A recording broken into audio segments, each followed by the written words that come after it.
Hello everybody, welcome. My name is Abid. Today we will discuss the last question of the chapter after the age of industrialization.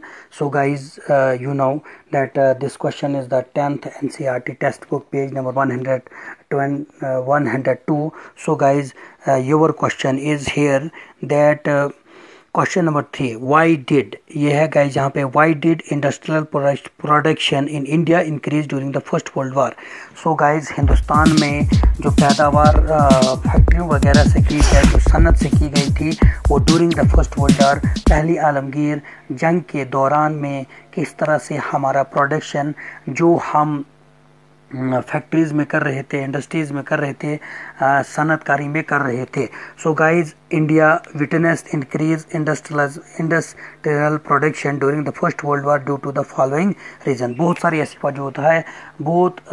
ऐसी वजूहत है जिसकी बिना पर पहली आलमगीर जंग के दौरान हमारा प्रोडक्ट जो है, हमारा मतलब यहाँ की सनत जो है वो काफ़ी बढ़ गई, पैदावार बढ़ गई।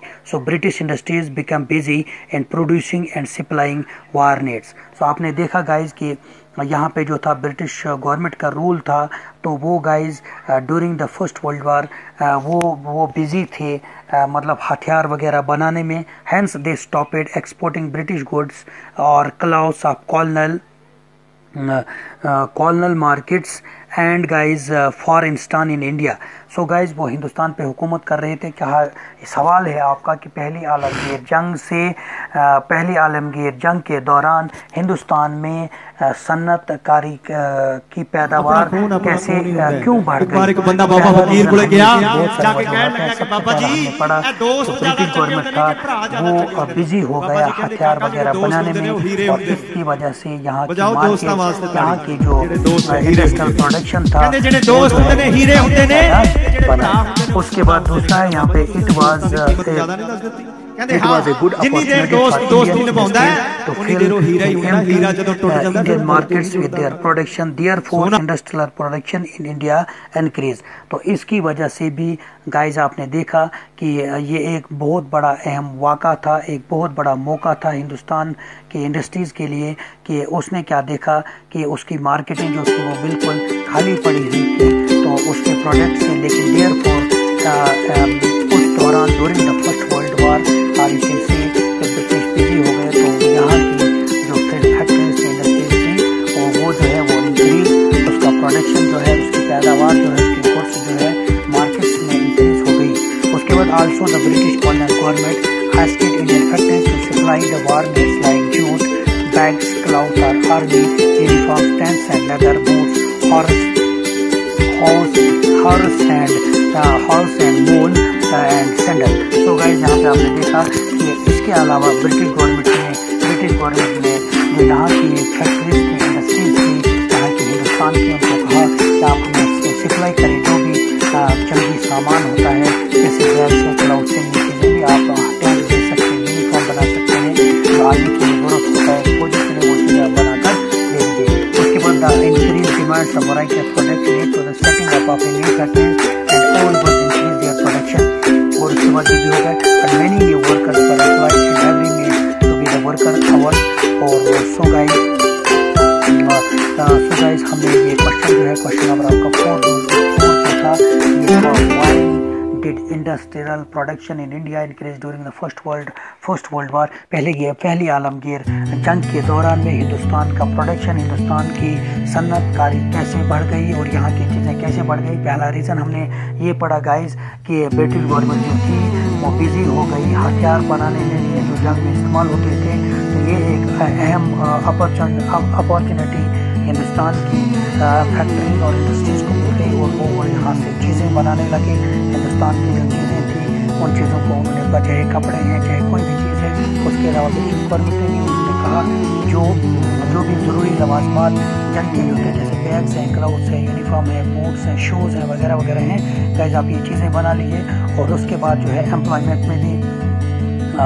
एम्प्लॉयमेंट भी बढ़ गया और गाइस यहाँ पे बहुत सारे वर्कर का एम्प्लॉयमेंट में बढ़ गया और यहाँ का जो प्रोडक्शन था वो बढ़ गया। So guys in the end बनता है share and subscribe this channel, that's why because in future I will make that's videos for you to get your exposure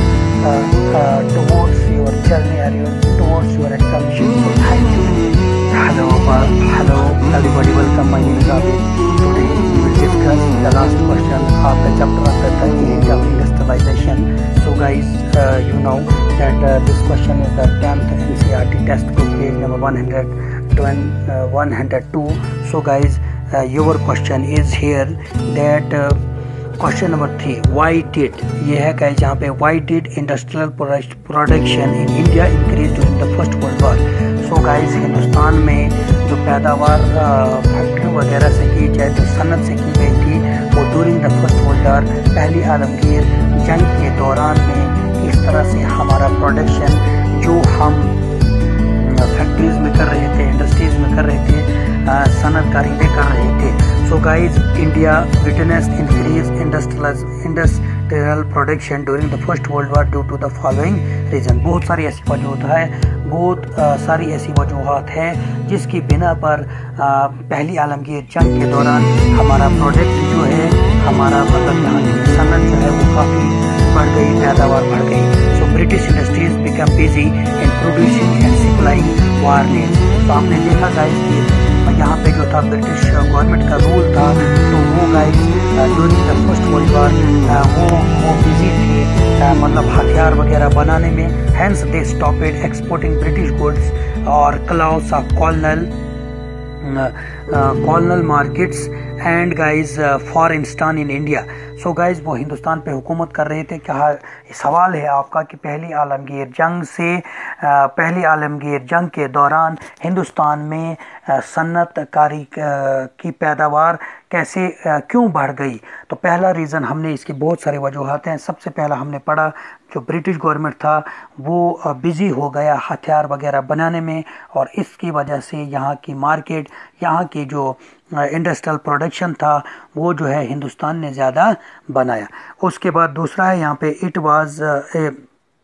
it was a good opportunity for Indian industries to fill in empty Indian markets with their production. Therefore, industrial production in India increased. तो इसकी वजह से भी guys आपने देखा कि ये एक बहुत बड़ा अहम वाक़ा था, एक बहुत बड़ा मौका था हिंदुस्तान के इंडस्ट्रीज़ के लिए, कि उसने क्या देखा कि उसकी मार्केटें जो थी वो बिल्कुल खाली पड़ी हुई थी तो उसके प्रोडक्ट से। लेकिन देयरफॉर उस दौरान during the first world war, और यू कैन से जब ब्रिटिश बिजी हो गए तो यहाँ की जो फिर फैक्ट्रीज थी, इंडस्ट्रीज थी, और वो जो है वो इंक्रीज़, उसका प्रोडक्शन जो है, उसकी पैदावार जो है, उसकी गुड्स जो है मार्केट्स में इंक्रीज़ हो गई। उसके बाद also the British colonial government asked Indian factories to supply the war needs like jute, bags, cloth और army uniforms, tents and leather, boots, horse and mule and sandal.